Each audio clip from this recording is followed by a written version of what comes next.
John, we got a telegram from some lady friend of yours, a Bonnie something or other. Something you ain't telling me? Bonnie McFarland. She's a friend. Saved my life when I went after Bill and nearly got myself killed again. Oh, and now you two's in the habit of sending each other letters. How very nice. It weren't nothing like that. What's it say? I don't know. I can't... Well, you know I can't read. Give it here. You read that thing out loud? I ain't hiding nothing. Dear Mr. Marston, stop. Need corn sacks. Stop. Emergency. Stop. Weevils and moths ate entire county supply. Stop. Can you help? Not exactly the most romantic request now, is it? I guess not. She saved your life, you say? Yes, ma'am. Well, then you're gonna have to help her and her family out. We've got a plentiful supply of corn sacks over near the silo. About the one thing Uncle didn't manage to have stolen while we was gone. Okay. Hurry back, John. And John, what's she like? You know. A little bit like you, I guess. She's a woman in a man's world.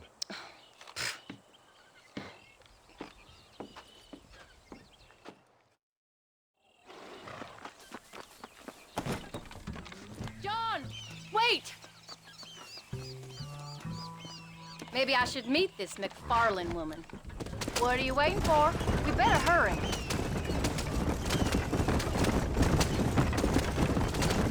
I don't think I can let you go off again without me. Fair enough. I'm glad of the company. You only had to ask. Ask?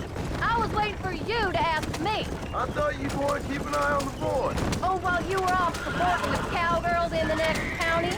I don't think so, John Marston. You only just got home. That Jack's seen enough of me for a lifetime. So, is she married? This Bonnie McFarland? No. What does she look like? I don't know.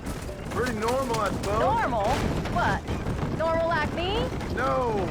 Normal as in 2 eyes, mouth, nose, that kind of normal. Besides, ain't no woman fine as you. A little flattery. Now we're finally getting somewhere. If you find yourself in a hole, the first thing to do is stop digging. Another pearl of wisdom from John Marston. I sure do miss those.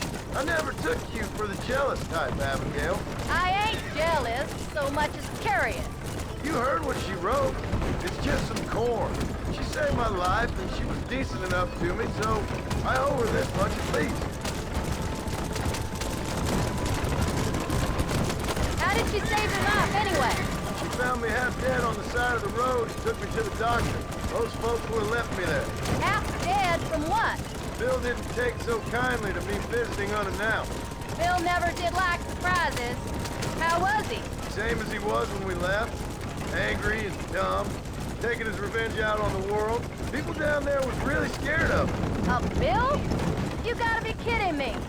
He was only frightening if he was afraid of dumb fools. Bill weren't so bad, but when Dutch went crazy, Bill took it hard. For a while, we all thought we'd found something right. A better way to live, but it was just a lie. So you saw before they did. Maybe. But there was still kind of a family. A family that left you for dead. You knew the truth, John, and they hated you for it. Where did they take you? Who? Those government bastards. Where did they hold you and Jack? I ain't sure. They kept their eyes covered there and back. Can't have been too far from here, though. They treat you right? It ain't the first time I've had a gun to my head, John. You're forgetting your marriage proposal. Very fun. No, they learned pretty quick what would happen if they laid a finger on me.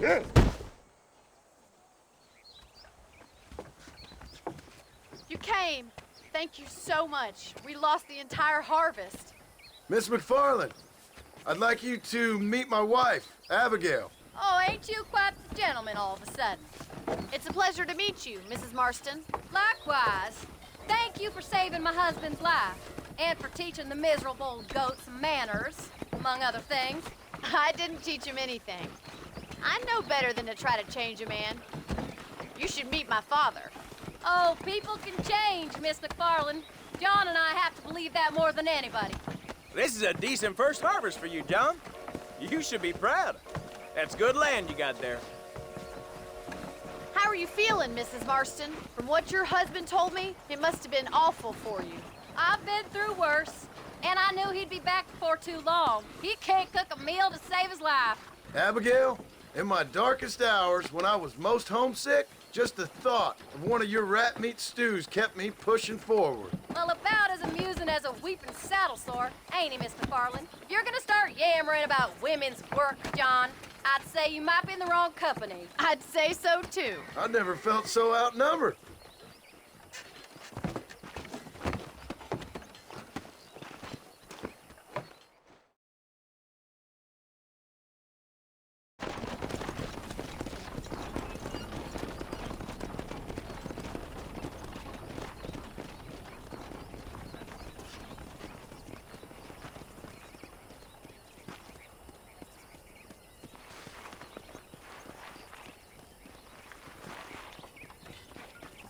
Ma'am?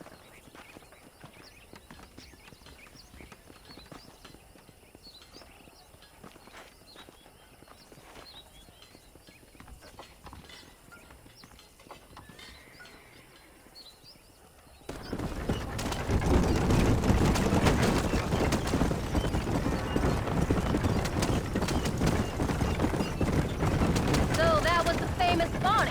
That was her, all right. She's pretty. She's normal, like I said. Well, you always wanted to be a rancher. I'd have thought she'd be just your thing. The perfect rancher's wife, if I ever saw one. I already got a rancher's wife. I'm only teasing. I like her, and I'm glad she saved your life. Most of the time, anyway. The McFarlands are good people. She did blush redder than a shepherd's sunset when she saw you, though. I have that effect on women. You clearly had one too many blows to the head. You ain't wrong about that, Mrs. Marston. That's quite a ranch they got there. That'll be us someday. As soon as we get back on our feet. I don't know, John. How many times can we start again? An outlaw and a working girl. We ain't exactly farmers. We are now. Forget that life. It's over. Do you really believe that? We have to. It's the only way we'll ever have a future. The life we led, that doesn't go away. It's never over. You think those government men are just gonna leave us alone now? The old gang's dead. I did what they asked. And that's it? The life you tried forgiven? We're back together, ain't we? Until they decide you owe them something else. Sometimes I think I was the stupid one for believing I could get out. Maybe Dutch, Bill, and Javier were just being honest with themselves. You ain't perfect, John, and I sure ain't. But you're better than they are. Than they were. Maybe we can't change, but we gotta try, for Jack's sake. Even if we have to start again 100 times. It's better than going back to what we were. How's Jack doing? Angry, upset. He's been through a lot. I hope he's gonna be all right. It's gonna take time. For a while, his world was safe. Normal, even. Then it got turned upside down again. He ain't saying much about it. I've tried to talk to him, but how do you explain any of this? What do you say when he asks about Uncle Bill and Uncle Dutch? They were his family when he was a little boy. He hides away in those books of his. Wouldn't you? It ain't like the real world's done him many favors. He's just been kidnapped. He grew up with the gang. That's no life for a boy.